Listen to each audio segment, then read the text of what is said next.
Abraham Lincoln, the Gettysburg Address. 77 years ago, our fathers brought forth on this continent a new nation, conceived in liberty and dedicated to the proposition that all men are created equal.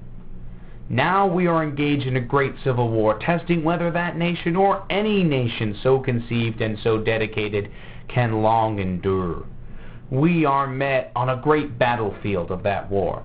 We have come to dedicate a portion of that field as a final resting place for those who here gave their lives that that nation might live. It is altogether fitting and proper that we should do this. But in a larger sense, we cannot dedicate, we cannot consecrate, we cannot hallow this ground. The brave men, living and dead, who struggled here have consecrated it far above our poor power to add or detract. The world will little note, nor long remember what we say here, but it can never forget what they did here. It is for us, the living, rather, to be dedicated here to the unfinished work which they who fought here have thus far so nobly advanced.